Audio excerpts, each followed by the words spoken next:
Hello, bonjour à toutes, bonjour à tous. Donc, bienvenue pour ce temps. Bonjour aux personnes qui sont connectées de partout. Donc, on rend grâce à Dieu qui nous permet vraiment d'être là. Et aujourd'hui, nous allons faire un exercice pratique de l'enseignement de la semaine dernière. Alors, nous allons commencer ce temps. On va commencer dans la prière et ensuite nous allons passer, comme je dis, à l'enseignement pratique. Seigneur, merci encore pour la grâce que tu nous fais d'être là. Merci pour ce temps. Merci pour ce moment. Merci pour ces instants. Nous sommes tellement reconnaissants, toi qui nous donnes cette bouffée d'air frais, cette bouffée d'oxygène au milieu de la semaine où on peut s'arrêter pendant quelques minutes, Seigneur, pendant près d'une heure pour partager ensemble, pour discuter, pour échanger et pour faire en sorte que nous puissions avancer et progresser. Alors, Seigneur, c'est notre désir aujourd'hui de progresser avec toi. C'est notre désir aujourd'hui de te connaître de mieux en mieux. C'est notre désir aujourd'hui de savoir qui tu es et de prendre conscience, Seigneur, véritablement de ta personne, de prendre conscience, Seigneur, d'une révélation nouvelle de qui tu es. Alors, merci, Seigneur, encore pour tout ce que tu vas faire, tout ce que toi tu vas accomplir, Seigneur. Et nous voulons vraiment, Seigneur, Père, bénir ton Saint-Nom, calé pour citer maman. Oh, bien-aimé, levons la voix, bénissons vraiment le nom de Dieu, c'est-à-dire reconnaissons la suprématie, reconnaissons notre Dieu comme étant le Dieu bon. Seigneur, merci vraiment, Père, nous sommes vraiment reconnaissants encore une fois aujourd'hui. 20 mars, Seigneur, 2023, Seigneur, ce n'est pas chose aisée, ce n'est pas chose simple, ce n'est pas chose acquise. C'est une grâce, Seigneur, que toi tu accordes, Seigneur. À nous, tes enfants, de voir une journée de plus, Seigneur. Et bientôt, Seigneur, nous célébrons le printemps, Seigneur. Nous croyons que dans ce mois de mars, Seigneur, tu as fait lever une nouvelle saison pour notre vie. Et Seigneur, Père, plus que jamais, nous allons fleurir parce que c'est l'agenda que tu as annoncé par la bouche de ton serviteur. Tu as déclaré, Seigneur, c'est une année où Christ est visible, Seigneur, au travers de nous. Et nous le proclamons, nous le déclarons, ce sera notre partage et c'est ce que nous allons expérimenter. Alors merci Seigneur Jésus, merci pour que la manière dont tu vas conduire les choses, la manière dont tu vas les inspirer, la manière dont tu vas, Seigneur, encore aujourd'hui, le montrer la voie par ton esprit. Alors merci encore pour tout ce que tu fais et tout ce que toi tu as accompli au milieu de nous. Nous t'avons ainsi prié au nom de Jésus. Et nous disons Amen, Amen. Ok, donc bienvenue encore à toutes et à tous pour ce moment du mot du pasteur. Donc nous sommes heureux de partager la parole de Dieu ensemble. Et depuis le début de l'année, le Seigneur a posé une fondation importante. C'était la fondation de la prière. Donc on a vu cet enseignement, 5 exigences pour que prier redevienne un plaisir. Et ce midi, nous voulons continuer ce que nous avons commencé la semaine dernière, pardon. La semaine dernière, on a commencé à voir ensemble 5 P pour entendre Dieu au travers de sa parole. 5 P pour entendre Dieu au travers de sa parole.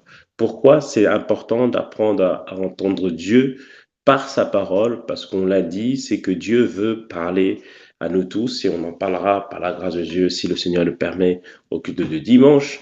On va voir ensemble que un des bénéfices de la relation avec Dieu, c'est que nous puissions être capables d'entendre Dieu. Jean 10 nous le dit, et que ces brebis connaissent sa voix, ces brebis entendent sa voix, ces brebis la reconnaissent et suivent la voix qu'ils ont entendue. On voit que le Seigneur veut qu'il puisse nous parler à nous tous.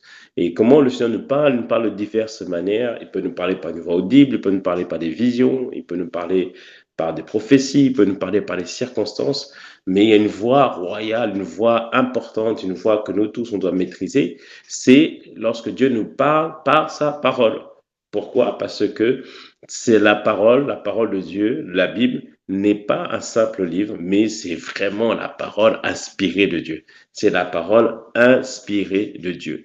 C'est-à-dire que par cette parole, nous comprenons ce que le Seigneur veut de nous, nous comprenons ce qu'il est, nous comprenons les choses auxquelles nous sommes en droit d'attendre, mais nous comprenons aussi nos devoirs. C'est ce que fait la Bible. La Bible n'est pas un simple instrument, c'est un outil puissant, c'est un moyen, c'est la parole de Dieu. Et comme je dis, lorsque tu fermes la Bible, tu es en train de fermer la bouche de Dieu.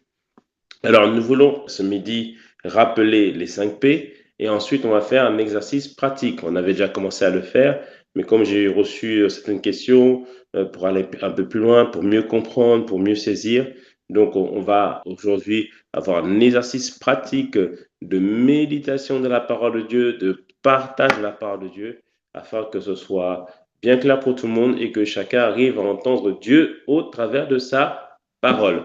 En théologie, on va faire de l'exégèse. Exégèse, c'est arriver à l'interprétation d'un texte. Donc, tu vas faire de l'exégèse. Comme ça, quand tu sauras aujourd'hui, c'est quoi l'exégèse?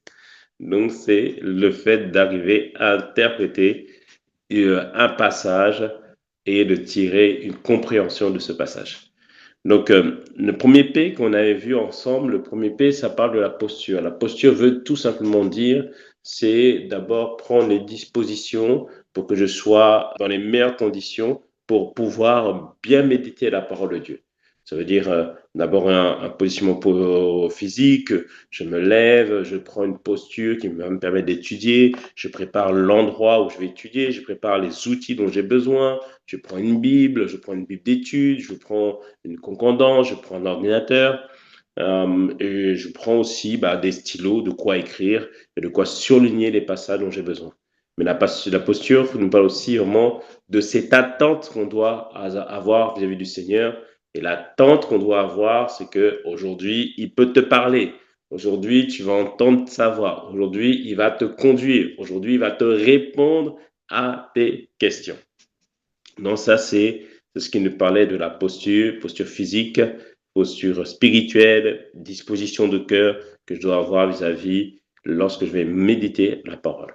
Ensuite, deuxième chose, le deuxième P, c'est le passage. Il nous faut un passage sur lequel on va méditer. Donc généralement, on fait une lecture pour ceux qui suivent un plan de lecture, soit par thème ou soit un plan de lecture, la Bible en 1 an, la Bible en 6 mois. Et je vous conseille d'avoir un plan de lecture parce que ça vous permet, ça vous oblige à être régulier dans la lecture de la parole de Dieu. Et si vous avez un ami ou plusieurs amis, vous pouvez faire ce cheminement en groupe, c'est bien parce que ça nous challenge et ça nous oblige à faire en sorte qu'ensemble on avance, ensemble on progresse et ensemble on va jusqu'au bout de la lecture de la parole de Dieu. Donc il y a un plan de lecture et dans ce plan de lecture, dans le moment où tu vas lire un passage, il y a des passages que le Saint-Esprit va te mettre à cœur de méditer ou des choses et tu dis ça, j'ai envie de comprendre un peu plus ou un passage qui va t'interpeller. Ça veut dire que le Seigneur désire te parler par rapport à ce passage-là. Ou ce qui va se passer, tu vas passer par une situation quelconque de la vie et tu as besoin de réponses. Le Seigneur va t'inspirer les passages où tu vas aller, par exemple, dans une concordance, tu vas voir, par exemple, une thématique. Par exemple, tu as un conflit familial ou avec des frères, tu vas taper conflit, comment résoudre les conflits. Et il y a des passages qui vont apparaître et Dieu, au travers de ces passages, va pouvoir te parler sur ta situation. Comment me comporter avec mon mari, comment me comporter avec mes enfants. Donc, du coup, là, je vais méditer un passage en fonction de la situation, de la thématique ou du problème par lequel je passe. Donc, je cherche le bon passage, comme on dit, comme j'ai dit tout à l'heure. Ensuite, le P, donc deuxième P, c'était le passage. Le troisième P, c'est comment aller en profondeur. Et c'est ce qu'on va faire tout à l'heure. On va faire un exercice.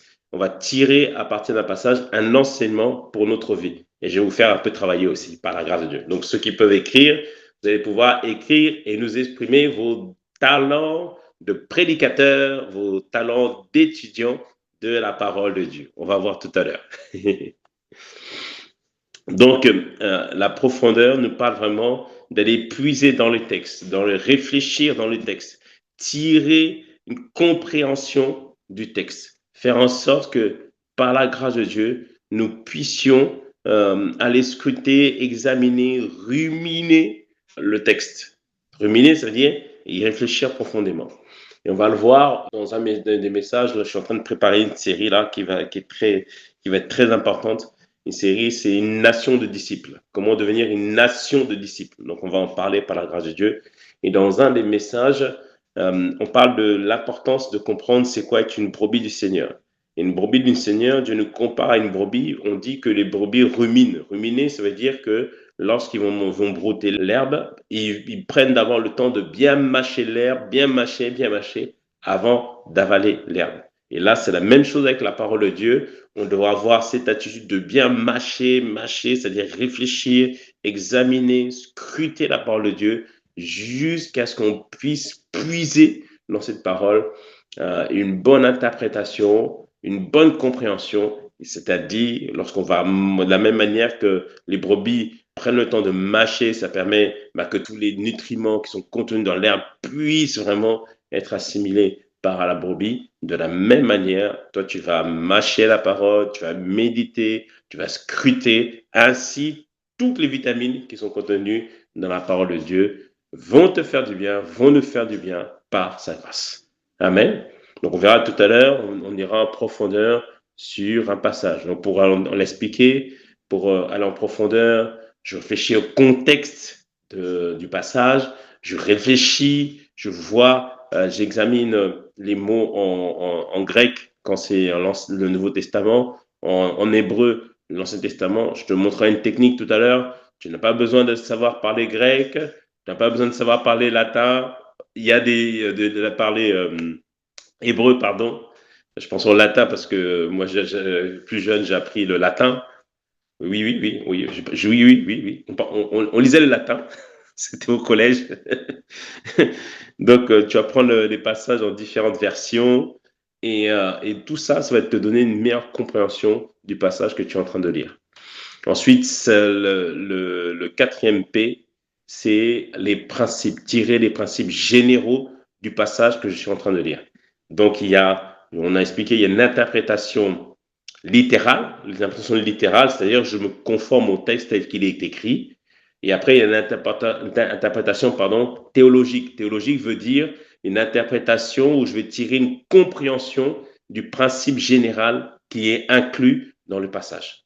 Donc, ça va me donner un principe pour ma propre vie. Mais ça va aussi me révéler le caractère de Dieu.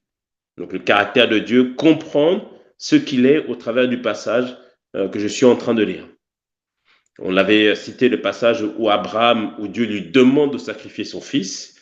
Donc, la compréhension littérale, simplement, on comprend que Dieu a dit à Abraham de sacrifier son fils, c'est ce qu'il va faire. Et on comprend la compréhension, première chose, de la révélation de Dieu par rapport à ça, c'est que Dieu ne veut pas que dans mon cœur ou dans ma vie, que la bénédiction puisse prendre sa place. C'est ce qui est révélé au travers de ce passage sur le caractère de Dieu. Donc l'interprétation, je peux en avoir par rapport au caractère de Dieu. Dieu est un Dieu jaloux. Il ne veut pas que la bénédiction puisse prendre sa place dans mon cœur. Donc c'est l'interprétation que je peux en avoir. Je peux aussi avoir une autre interprétation. Dieu me mettra toujours à l'épreuve afin de tester mon attachement à lui. OK? Donc ça, c'est l'interprétation que j'en ai. Le sens littéral, c'est que Dieu demande à Abraham de sacrifier son fils. Donc l'interprétation que je comprends, Dieu est un Dieu jaloux. Ça, c'est l'interprétation que je comprends pour moi. Dieu me mettra à l'épreuve pour tester mon attachement à lui. Donc maintenant, ça, c'est l'interprétation que j'en tire, les principes généraux. Ensuite, le dernier P, c'est est-ce que je mets en pratique ce que je suis en train de lire. Donc, dans ce cas-là, par exemple, je vais examiner dans ma vie, est-ce que dans ma vie, il n'y a pas quelque chose qui a pris la place de Dieu? Est-ce que dans mes prières, je ne suis pas dans du ressentiment parce que j'ai l'impression que Dieu ne m'a pas béni dans tel domaine, donc du coup, je suis fâché avec Dieu. Et là, je réalise que non, j'ai raté le test parce que la bénédiction semble tarder, mais je vois que dans mon cœur, je suis déçu de Dieu. Et là, je dis non, c'est pas bon. Là, il faut que je me repente, je demande pardon et je dois comprendre que la bénédiction de Dieu ne doit pas prendre la place de Dieu dans mon cœur. Amen. Donc là, on a le temps. Donc là, je veux que ce soit le plus clair possible. Pourquoi Dieu nous enseigne ça? Parce que dans cette saison, tu dois être capable toi-même de comprendre qui est Dieu, de comprendre qu'est-ce qu'il peut te dire, comment il te parle, qui il est. Parce que demain, tu comprendras qu'il y a aussi des esprits séducteurs. Et l'apôtre Ivan, l'apôtre, dans cette saison de moisson, a averti. Dieu va exposer des loups ravisseurs. Et il faut que toi, par toi-même, nous tous, par nous-mêmes, nous soyons capables de discerner si ça vient de Dieu ou si ça vient pas de Dieu. Et le moyen de le faire, c'est d'apprendre à entendre Dieu par sa parole. Et beaucoup de personnes, lorsqu'ils veulent entendre Dieu, ils cherchent à entendre une voix. Mais bien aimé, il y a plusieurs voix qui peuvent se faire entendre. Il y a plusieurs voix qui peuvent être là. Oh, Dieu m'a dit. Oui, mais est-ce que c'est lui, c'est vraiment lui qui t'a parlé? Et ça, c'est par la parole que tu le vois. Par ce qu'il te dit doit être en correspondance avec ce qu'il est au travers de sa parole. Et ce qu'on fait là, c'est vraiment important. Je vous en conjure, ne prenez pas ces enseignements comme quelque chose de banal. Non, non, ça va te sauver et ça va nous garder, nous tous. Alors, donc, je répète, les 5 P, première chose, c'est la posture. Deuxième chose, c'est le passage que tu dois méditer. Troisième chose, on a parlé de la profondeur que tu vas rechercher. Quatrième chose, c'est les principes généraux que tu tires de ce que tu es en train de lire. Et après, cinquièmement, on a dit, c'est est-ce que je suis en train de mettre en pratique le principe que j'ai compris, ou j'examine ma vie pour pouvoir mettre en pratique le principe que j'ai compris. Donc aujourd'hui, on va méditer. Aujourd'hui, j'ai eu à cœur qu'on médite Matthieu 14 à partir du verset 16 à 21. Matthieu 14 à partir du verset 16 à 21. C'est un passage qui parle de la multiplication des pains. Ah oui, on en a parlé de la notion de la moisson abondante, non? Donc on va méditer là-dessus. Dieu nous parle de la moisson abondante. Là, ici, on voit qu'il y a la multiplication. C'est ça la moisson abondante. Et on va voir ensemble comment on peut tirer un principe ou plusieurs principes pour nous faire vivre la moisson abondante. C'est comme ça qu'on médite. Dieu a dit la moisson abondante par la bouche de son serviteur. On regarde dans les passages, où est-ce qu'il y a la moisson abondante? Il y a la Pentecôte. Ça, c'est une moisson abondante de 3000 âmes qui sont gagnées tout d'un coup. Il y a aussi ici la multiplication des pains. Donc, c'est ça qu'on regarde. Donc là, on va tirer un principe. On a pu prendre la Pentecôte pour tirer un principe, mais là, on prend sur Matthieu 14.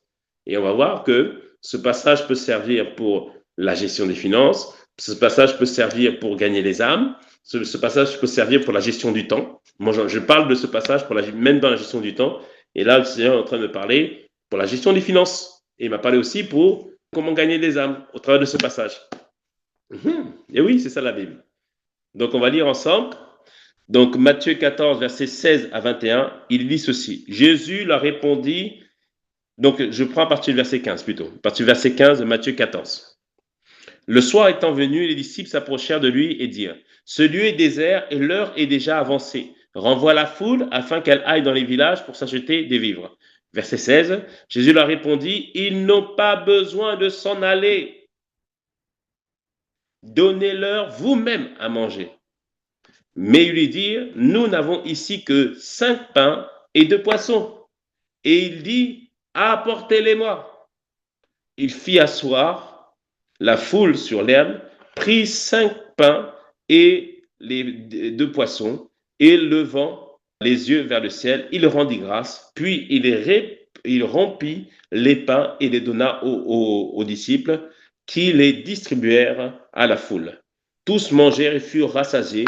Il en emporta 12 paniers pleins des morceaux qui restaient. Ceux qui en avaient mangé étaient environ 5000 hommes, sans les femmes et les enfants. Donc on voit ici, c'est le passage de la multiplication. Donc ici, je prends ce passage de Matthieu 14 qui me parle de la multiplication. Donc pour bien comprendre ce passage-là, il y a plusieurs passages parallèles qui en parlent. Il y a Marc 6 qui parle de la multiplication des pains. Il y a Luc 9 qui en parle aussi. C'est le même épisode. Et des fois, vous lirez des passages, vous verrez qu'il y a des détails qui sont dits dans un autre, pas dits dans un. C'est tout à fait normal. Et souvent, les gens qui lisent la Bible, qui ne connaissent pas Dieu, ils disent que oui, la Bible n'est pas exacte parce que c'est pas tout à fait à chaque fois la même chose. Mais c'est tout à fait normal. Comprenez bien que les auteurs de la Bible, tous n'ont pas été témoins des événements. Matthieu, c'est un des disciples de Jésus. Marc n'était pas un disciple de Jésus. Marc, c'était un collaborateur de Pierre et c'est lui qui travaillait avec Pierre Notamment, on pense que Pierre lui a raconté tout ce qui s'est passé, donc il a noté. Luc n'était pas un disciple de Jésus direct, enfin, c'était un disciple de Jésus, mais ce n'était pas un apôtre. Il n'a pas connu Jésus directement, mais il a rédigé les écrits, les évangiles, en fonction des témoignages et des enquêtes qu'ils ont pu faire. Donc, du coup, selon la personne qui a raconté l'histoire, chacun, on ne voit pas les mêmes détails. C'est pour ça que ne soyez pas étonnés qu'un passage qui raconte la même histoire, des fois on va dire il y avait deux lépreux, ou l'autre va dire il y avait un. Mais c'est normal, tout le monde ne voit pas les mêmes détails. Par exemple, tu viens au culte, tu vas dire alors, comment ça s'est passé? D'autres vont vous dire, oh, les chantres étaient bien habillés. D'autres vont vous dire, oh, la lumière était bien aujourd'hui. Chacun a son œil, en fait. Donc, ne soyez pas étonnés qu'il y a des différences mineures dans les passages. Mais l'ensemble vous aide à avoir une vision complète de l'épisode. OK? Très bien. Maintenant, allons-y. Parce qu'une méditation, généralement, on va sur 10 à 15 minutes tranquillement. Donc, on poursuit.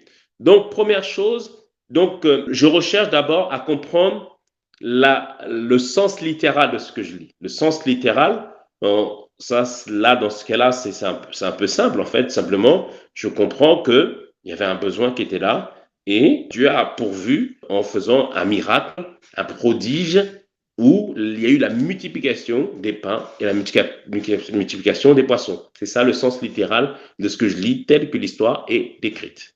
Maintenant, je veux tirer un sens théologique et les principes qui découlent de ce sens théologique. Donc, ce sens théologique, ici, dans ce passage-là, il y a plein de sens qu'on peut déduire. Et on va en déduire quelques-uns. Donc, première chose, Jésus dit à ses disciples, les disciples, ils disent qu'il faut renvoyer la foule. OK? Et Jésus dit que non, ils n'ont pas besoin de s'en aller et donnez-leur vous-même à manger. OK, arrêtez-nous ici. Sens théologique ou compréhension que je peux en déduire. Qu'est-ce que je peux déduire de cette phrase quand Jésus dit à ses disciples, non, donnez-leur vous-même à manger. Qu'est-ce que vous déduisez comme compréhension? Mettez-moi la compréhension que vous déduisez de là. Mettez-moi dans le chat, qu'est-ce que vous en pensez? Jésus dit à ses disciples, donnez-lui vous-même à manger. Donc, Joss Dale a dit partage. Très bien. Good, Joyce. On partage. Quoi d'autre encore? Ils voulaient enseigner, ils voulaient exercer leur foi. Ok, très bien. Enseignez-les vous-même. Partage soin. Ok, très bien. Excellent. Quoi d'autre encore? Quoi d'autre encore? Prendre soin, la foi. Ok, très bien. Prendre soin. Donc, prendre soin des personnes. Ok, très bien. Vous avez la solution du problème en vous. Très bien. Très, très bien. Très, très bien. Good. Vous avez la possibilité de faire par vous-même certaines choses. Très bien. La solution est en nous. Good. Good, good. Yes. Quoi d'autre encore? Quoi d'autre encore? On peut être la solution à un problème qu'on vit. Ok, très bien. Good. Ok, super. Excellent. Parfait. Vous avez la capacité reçue de Dieu. On a toujours quelque chose à donner. Exemple, à sourire. Super. Gloire à Dieu. Ok, super. Excellent. C'est vraiment excellent ce que vous dites. Donc, c'est aiguisé en eux. Donc, c'est aiguisé en eux, ça veut dire, ok, c'est perfectionné, je suppose. Donc, on voit ici que rien que sur ce passage-là, on peut tirer plusieurs enseignements et selon ce que vous vivez, selon la connaissance que vous avez, vous allez déduire certaines choses qui vont nous aider. Première chose ici, plusieurs vous l'avez dit, d'abord, avant de voir les principes qui s'intéressent à nous, on va s'intéresser au caractère de Dieu. Il dit, donnez-leur vous-même à manger. Et plusieurs vous l'avez dit, cela nous montre qu'il y a des choses que Dieu fera, mais des choses que Dieu va faire au travers de nous. Et là, ici, le Seigneur voulait, tout à l'heure on a parlé de leur foi, voulait leur démontrer, comme certains vous l'avez dit, qu'il veut travailler avec eux et que face à un besoin ou un défi, Dieu a déjà placé la solution en nous. Donc ça, vous l'avez dit. Donc sur le caractère de Dieu, par exemple, ça peut me montrer, première chose, il y a des choses que Dieu ne fera pas sans moi. Ou il y a des choses que Dieu ne fera pas tout seul. C'est-à-dire que Dieu veut ma collaboration. Dieu veut que je puisse travailler avec lui. Donc je réalise par là que dans le caractère de Dieu, il y a des choses qu'il ne fera pas à ma place, mais il y a des choses qu'il va faire avec moi. Amen. Donc ça veut dire que Dieu aussi n'aime pas les paresseux. Voilà, je déduis des choses par rapport à Dieu. Dieu veut que je travaille. Dieu veut que, tout à l'heure, quelqu'un a mis, Dieu veut que je lui présente quelque chose. Parce qu'il me dit, après il dit ici, qu'est-ce que vous avez? Il dit, on a 2 pains, on a 5 pains et 2 poissons. Une autre version dit qu'ils ont cherché dans la foule et ils ont trouvé seulement un jeune homme qui avait dit qu'il avait 2 pains et 2 poissons. Mais en fait, les autres, ils avaient à manger aussi. Les autres aussi avaient à manger. Mais le jeune homme, c'est le seul qui a voulu partager. Tout à l'heure, quelqu'un a parlé du partage. Dans ce passage, ça je vais aller après dessus, mais dans ce passage, on peut déduire aussi la notion que si tu as été béni, c'est pour bénir les autres. Et ouais. Tous, il y en a plein qui avaient à manger, mais il n'y avait que le jeune homme qui a partagé. Donc si toi tu as été béni, le peu que tu as, tu peux le mettre à disposition afin de nourrir une grande foule. Donc ça, c'est encore un autre point. Donc là, sur le caractère de Dieu, je réalise qu'il y a des choses que Dieu va faire dans ma vie, mais il a besoin de ma collaboration. Même pour produire le miraculeux, il a besoin de ma collaboration. Imaginez-vous si les disciples n'avaient pas eu ne serait-ce que 2 poissons et 5 pains. Est-ce qu'il y aurait eu le miracle? Il n'y aurait pas eu de miracle puisqu'ils n'avaient rien à présenter. Ça nous rappelle le passage de 2 Rois 4. Donc là, vous voyez, dans ma méditation, je réfléchis à 2 Rois 4 où cette femme qui était veuve, Élisée lui demande, enfin cette femme qui était veuve, qui va voir Élisée, mon mari était ton serviteur, mais on n'a plus rien à manger, tout ça. Élisée lui demande, qu'est-ce que tu as à la maison? Et elle dit, je n'ai rien si ce n'est un vase d'huile. Il faut toujours présenter à Dieu quelque chose. Tout à l'heure, elle a dit, tu as toujours quelque chose. Et donc, ça me fait réaliser encore quelque chose sur le caractère de Dieu. Dieu est un multiplicateur. Une fois, le pasteur Mohamed avait enseigné la notion de multiplicateur de Dieu. Il a dit, Dieu n'est pas celui qui additionne, mais celui qui multiplie. C'est-à-dire que si je lui dis, je n'ai rien, rien, c'est 0. Et 0 fois 10, ça fait combien? Ça fait 0. 0 fois 1000, ça fait combien? Ça fait 0. Donc, je dois toujours présenter quelque chose à Dieu. OK? Donc ici, nous sommes toujours dans la première phrase. Hein? On n'a pas bougé. Là, je suis en train de méditer ce que Dieu me dit sur la première phrase. Donnez-leur vous-même à manger. Donc on a déduit quoi? Sur le caractère de Dieu. Que Dieu, dans la manière qu'il va fonctionner avec moi, il va travailler avec moi. Il y a des choses qu'il ne fera pas à ma place. Il y a des choses qu'il fera avec moi. Je comprends que Dieu est un multiplicateur. C'est-à-dire que je dois toujours lui présenter quelque chose.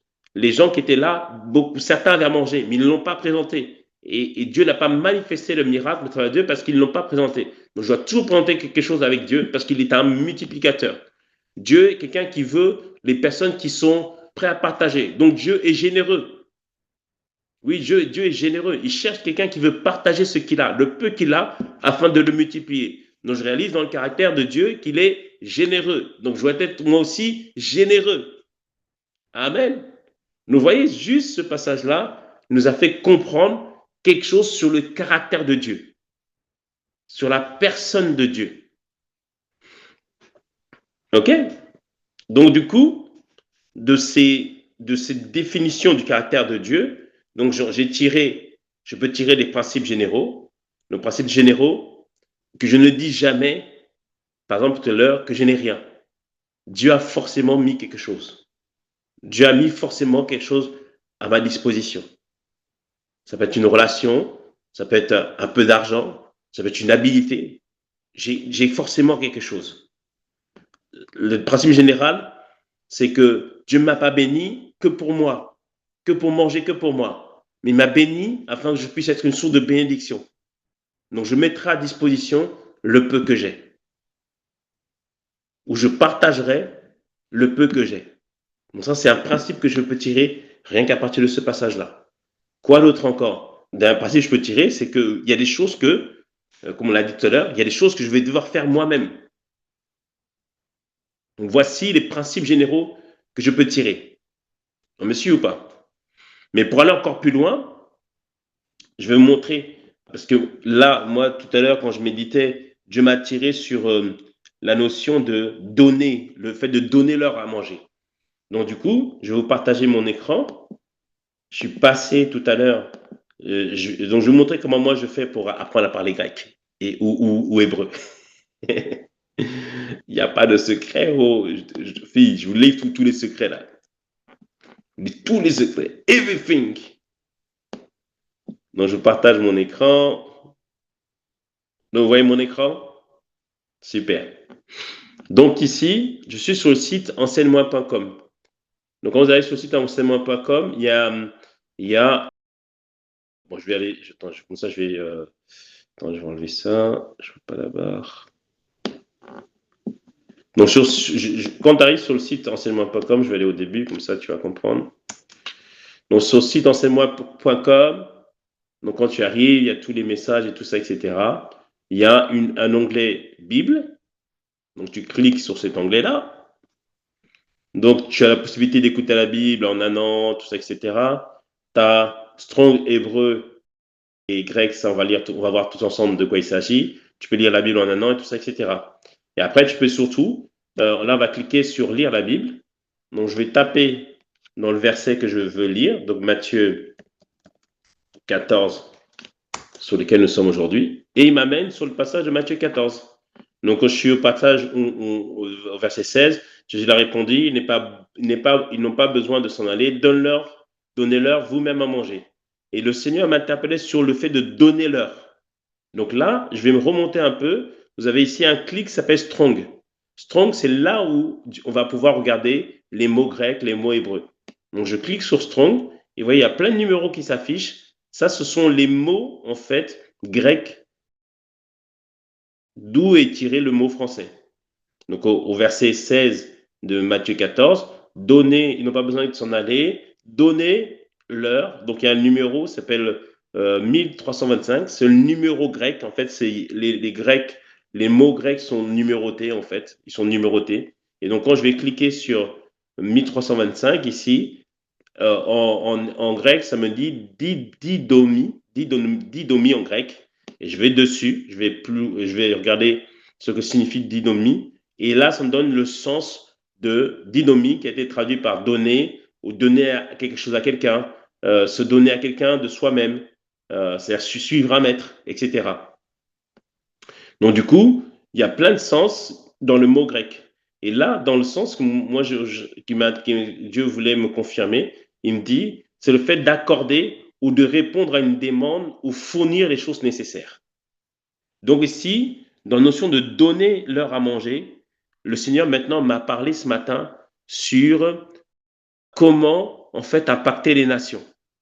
Tout à l'heure, il a dit, les gens ont un besoin et donner leur à manger, ça veut dire répondez aux besoins des gens. Répondez aux besoins des gens. Soyez la solution pour les besoins des gens. Tu as un couple qui est épanoui. Ça, c'est tes 2 pains et tes 2 poissons et tes 5 pains. Il dit, va faire en sorte que les gens puissent être épanouis à leur tour. Monte des cours, par exemple. Tu sais prendre soin de tes enfants. Tes enfants à toi, ils sont sages. Tes enfants à toi, ils marchent bien. Alors toi, va répondre à ce besoin des parents pour éduquer leurs enfants. Mets en place des projets, mets en place des partages. Vous voyez, Dieu me parle, Dieu m'a parlé par rapport à ce passage. Je comprends que je dois, ce que j'ai, ce que nous avons compris, Église, on doit le mettre à disposition du monde afin de répondre à ce monde, à ce besoin de ce monde. Amen. C'est-à-dire, je vais répondre à une demande, je vais fournir les choses nécessaires. Alléluia. Il dit ici, c'est donner, délivrer. Il dit des présents des écrits, des instructions, des présents. Je donne de mon temps. Des écrits, des livres, des instructions. Ouvrez des écoles, ouvrez des crèches, ouvrez des formations. Amen. Vous voyez, on prie Dieu, comment on va impacter la vie. Et là, il nous dit, à partir d'un passage, waouh, oh, il est bon d'entendre parler, que Dieu nous parle. Amen. Est-ce que c'est pas bon d'entendre Dieu nous parler? Amen. J'espère que je suis clair. Je suis tellement excité là ce matin. Amen. Donc, vous voyez, le passage que nous lisons, donc je finis avec le dynomie, comme ça, après je vois l'écran, comme ça vous allez me voir. Donc ici, à partir du mot grec, j'ai déduit des principes et Dieu m'a parlé. Mais pourquoi? Parce que le Saint-Esprit a tiré mon œil particulièrement sur ce mot donné, didomie.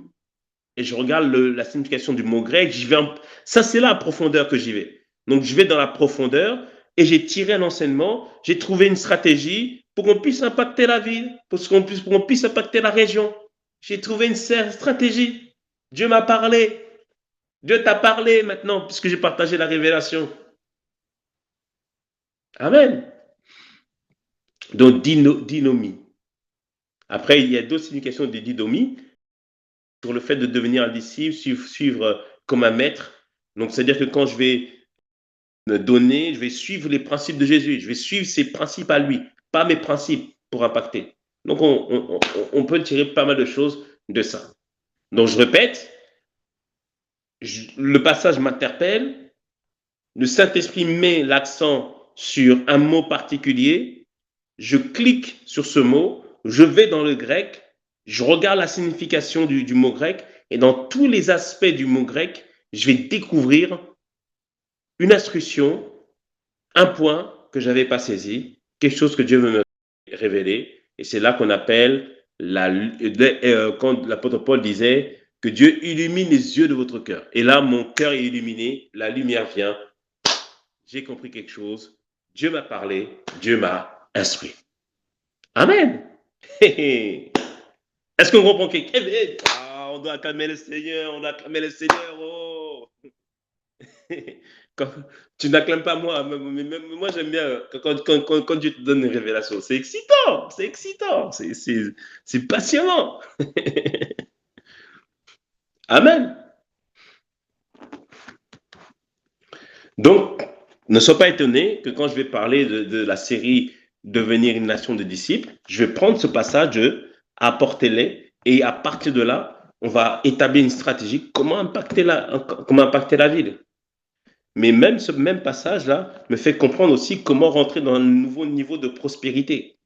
C'est-à-dire que pour rentrer dans un nouveau niveau de prospérité, je dois chercher des problèmes. Quels sont les problèmes des gens? Et je dois les chercher à les résoudre. Et le peu que je connais, je le mets à disposition pour résoudre les problèmes des gens. Et je sais qu'il y aura la multiplication. Je vais rentrer dans une saison de moisson abondante. Moisson abondante. Alléluia. Amen. Vous voyez, Dieu a annoncé la moisson abondante. Tu vas scruter dans la parole de Dieu là où il y a eu des moissons abondantes. Et tu prends le temps de scruter, d'examiner, de prendre le temps de réfléchir. Qu'est-ce que Dieu est en train de te dire? Et comme ça, tu recevras des instructions pour ta vie. Et là, tu dis, ah, Dieu m'a parlé. Dieu m'a parlé. Dieu m'a donné l'instruction. Alléluia. Amen. Donc, on résume le passage qu'on vient de lire. Donc, Matthieu 14, donc de 16 à 21. Mais là, ce qui nous intéressait, surtout le verset, c'est juste 16. Hein. Après, il y a encore d'autres choses. Après, on peut descendre et tout ça. Parce qu'après, c'est fort. Hein. Après, quand tu vas verset par verset, c'est fort. Hein. Parce que verset 17, nous n'avons ici que 5 points et 2 poissons. C'est-à-dire, ne néglige pas ce que tu as. Et Jésus, qu'est-ce qu'il fait? Il prend les 5 pains et 2 poissons, il fait quoi? Il rend grâce. Principe de l'action de grâce. Je rends grâce à Dieu pour ce que j'ai aujourd'hui. Et Dieu aime l'action de grâce. Dieu n'aime pas les gens qui se plaignent. Timothée dit que la piété accompagnée du contentement est une grande source de gain. C'est-à-dire que ma vie spirituelle, lorsque j'apprends à être content de ce que j'ai aujourd'hui, il dit que ça produit une grande source de gain. C'est-à-dire que si je suis reconnaissant de ce que j'ai aujourd'hui, je dis merci au Seigneur, Dieu va multiplier encore. C'est ça qu'il dit ici. Ensuite, il est fier à soir. Il est fier à soir dans une autre version, il est fier à soir par rangée de 50. Ça veut dire quoi, bien-aimé? Sans l'organisation, sans l'ordre, il n'y a pas de multiplication. Mmh. Tout ça, c'est dedans. Tout ça, c'est dedans. Donc, de ce passage, je peux tirer plein de choses, plein de passages. Après, il dit que tout le monde fut rassasié, mais il y eut encore 12 paniers. C'est-à-dire, bien aimé, quand tu partages, tu ne manqueras jamais. Quand tu partages, tu ne manqueras jamais. Tu ne manqueras jamais. Alléluia. Il dit, c'est ça, tout ça, c'est contenu dans la parole. Amen. Donc, de ce passage, j'ai tiré plusieurs révélations. De ce passage, j'ai tiré plusieurs révélations du caractère de Dieu. De ce passage, j'ai compris plusieurs principes généraux. De ce passage, j'ai compris aussi les stratégies. Donc, une fois que j'ai fait ça, maintenant, j'examine ma vie. Où est-ce que j'en suis par rapport à ma vie? Tout à l'heure, on a dit le caractère de Dieu. Il y a des choses que Dieu ne fera pas pour moi. Dieu a déjà pourvu à certaines choses. Ça veut dire quoi? Arrête de te plaindre aujourd'hui. Arrêtons de nous plaindre. Je dis à moi-même, maintenant, arrête de te plaindre. Il y a quelque chose en toi. Va travailler avec Dieu. On va faire des exploits. Alléluia. Je regarde dans ma vie les ressources que j'ai. Tu as peut-être des millions dans ton compte en banque. Que tes millions servent à faire avancer l'œuvre de Dieu. Pas juste pour toi, mais faire avancer l'œuvre de Dieu. Ou tu as peu de choses, c'est pas un problème. Si tu as 50 euros à disposition, utilise ces 50 euros pour faire du bien. Ça commence déjà par là. N'attends pas d'avoir un million pour faire du bien. Mais déjà maintenant, tu peux déjà commencer avec ce que tu as. Donc, qu'est-ce que je peux tirer encore de ce principe? Est-ce que moi, aujourd'hui, les choses que j'ai comprises par rapport à comment prendre soin de ma famille, comment prendre soin de mes finances, comment prendre soin des enfants, comment bien réussir aux études, est-ce que ces choses-là que moi j'ai comprises, est-ce que j'ai commencé à les mettre à disposition du monde? Parce que ce que je reçois, ce n'est pas que pour l'Église. Donc, je vais réfléchir. Tout à l'heure, on l'a dit que 10 mots, ça veut dire apporter des présents, des écrits. Donc, je réfléchis, mais pourquoi je ne prends pas les choses que je connais déjà et je les mets par écrit? Ou je fais une vidéo, ou je vais sur Instagram. Donc, du coup, il y a des choses de manière pratique que je peux déjà mettre en marche par la grâce de Dieu. Amen. Et c'est ça qui me fait évoluer et progresser. Donc là, j'ai entendu la voix de Dieu me parler. Est-ce que j'ai entendu une voix audible? Dites-moi, est-ce qu'on a entendu une voix audible? Est-ce qu'on a entendu Dieu dire, oui, Christelle, lève-toi, tu as quelque chose? Est-ce qu'on a entendu ça? On ne l'a pas entendu de manière audible, mais Dieu a parlé à nos cœurs. Dieu a parlé à nos cœurs, et dans nos cœurs, on a entendu, j'ai quelque chose. Dieu a parlé à nos cœurs par la grâce de Dieu, par le Saint-Esprit. Amen. Est-ce qu'on comprend aujourd'hui, bien-aimés? Dieu nous a parlé par sa parole. Dieu a fait entendre sa voix par sa parole et je crois que Dieu a parlé à beaucoup aujourd'hui par la grâce de Dieu. Comment Dieu nous parle le dimanche, c'est comme ça.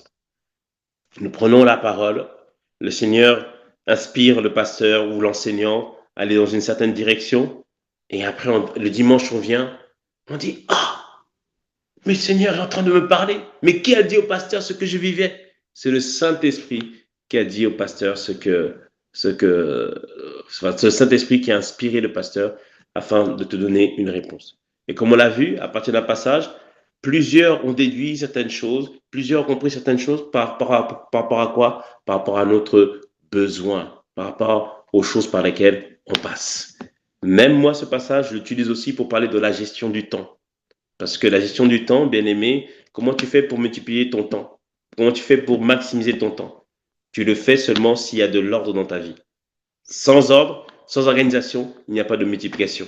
On peut bien avoir un agenda, mais si on n'est pas organisé, on n'arrivera pas à faire beaucoup de choses. Vous voyez, ce passage-là peut nous parler dans tellement de domaines. C'est ça la force de la Bible. C'est ça la force de la Bible. Ah. Donc, encore une fois, ce n'est pas un livre ordinaire. Non, non, non, non, non. Ce n'est pas un livre ordinaire. Juste un seul passage, Dieu nous a parlé dans tellement de domaines. Waouh! Merci Seigneur. Merci notre Dieu. Merci notre Seigneur. Amen. Est-ce qu'on a été béni ce midi? Est-ce qu'on a été béni? Est-ce qu'on est heureux? Est-ce qu'on est content d'être là? Merci Seigneur. OK, donc je résume les 5 P de la parole, pour entendre Dieu par sa parole. Première chose, la posture, sois déterminé, sois sûr que Dieu va te parler par sa parole. Deuxième chose, on a dit, choisis le bon passage. Le passage, c'est selon ce que tu vis en ce moment, où tu es dans une lecture et tout ça, de la parole et tout ça. Et Dieu a dit moisson abondante. Alors va dans la Bible, regarde tous les passages où il parle qu'il y a une moisson abondante. Il y a eu la moisson abondante à la Pentecôte, moisson des âmes. Ici, il y a multiplication des pains. Il y a Pierre qui va pêcher, qui fait la pêche abondante. Lis tout ça, lis tous ces passages. Ça parle de la moisson abondante. Dans le livre des Actes, on parle que Dieu rajoutait chaque jour à l'église des personnes qui sont sauvées. Ça, c'est la moisson abondante. Va regarder tous ces passages et tu vas tirer de là, en fait, on tire des principes sur le caractère de Dieu, des principes généraux que Dieu nous enseigne. Et après, on examine notre vie et on voit si on marche comme il faut, si on n'est pas sur les bons chemins.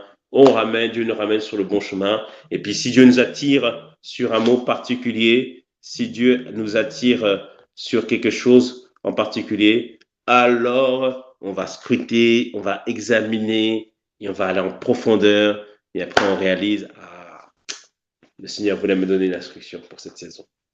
Le Seigneur voulait me donner mes instructions pour cette saison. Waouh, on a été bénis aujourd'hui. Ok, merci Seigneur. Ok, on va prier. Et si vous ne connaissez pas Jésus, il est temps de se tourner vers Jésus. Il est vraiment celui qui fait la différence dans notre vie.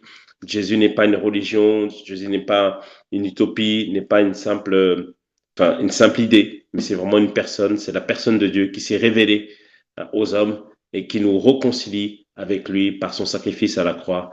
Et juste en lui disant oui, en marchant avec lui, il nous permet de nouer une relation avec lui. Donc je vais prier pour les personnes qui se tournent vers lui. Vous allez répéter cette prière avec moi. Seigneur Jésus, aujourd'hui, je me tourne vers toi. J'ai réalisé que tu es là pour me conduire dans toute ma vie. Merci, je te reçois en tant que Seigneur et Sauveur. Amen. Vous avez fait cette prière, à l'air de rien, vous êtes né de nouveau. Il y a un numéro qui s'affiche dans le chat ou sur l'écran ou dans le commentaire. Envoyez le mot salut à ce numéro et je vais prier pour vous et nous allons prier pour la fin. Seigneur, merci vraiment pour ce que tu as fait aujourd'hui. Merci pour les âmes qui se tournent vers toi. Merci pour nos frères, nos sœurs, Seigneur, qui ont décidé, Seigneur, de marcher avec toi. Et assurément, toute personne qui vient à toi, Seigneur, tu en prends soin, tu te présentes comme le bon berger, tu les prends et tu les fais grandir. Et merci pour nous tous qui étions connectés aujourd'hui. Merci pour la révélation de ta parole, parce que tu dis qu'elle donne de l'intelligence aux simples. Elle nous éclaire, Seigneur. Et aujourd'hui, tu es venu, Seigneur Père, éclairer quelqu'un et tu nous donneras la possibilité de recevoir, d'entendre ta voix au quotidien. Père, nous te remercions. Nous t'avons ainsi prié, ainsi nous avons échangé avec toi, ainsi tu as été avec nous. Et nous disons un bon Amen. Amen. Que le Seigneur vous bénisse. À très bientôt.